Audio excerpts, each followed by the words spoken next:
My dear brothers and sisters, our God is a God of surprises.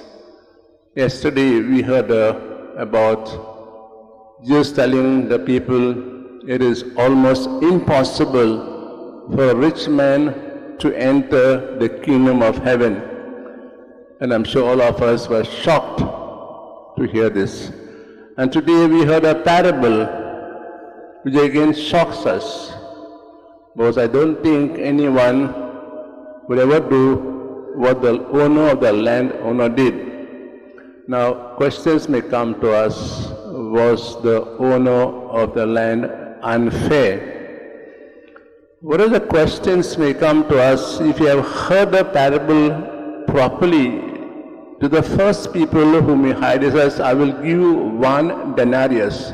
That was then a day's wage. Today it may be when you go to the marketplace for laborers, it's a bit between 700 and maybe 800. That's a day's wages for normal work, for we will call the unqualified or unskilled laborer.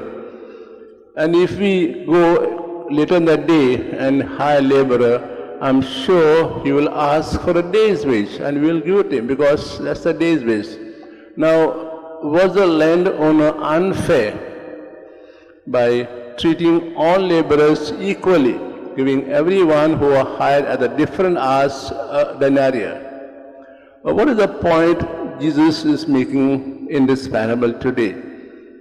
Not just regarding his generosity, I think something more.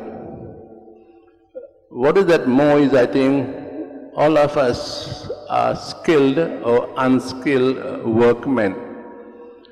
When we are employed or when we employ others, we pay them as regarding so-called their capabilities. We cannot say a person who is highly qualified with this post has got that salary, and those who are so-called less qualified or less skilled get less salary. We get what we are qualified. Therefore, the tendency to compare people, I think, is not the right thing. We compare, and what happens to us? We, in a way, unhappy. We have no peace of mind because it says that person has done only so much work and he gets the day's wages or monthly wages, and we have done more work because for the company's progress and so on. And we get low wages. So the point the parable tells us is, let's not compare people with so-called salaries. We are called to do what we are called to do, and let's work and get for us satisfaction.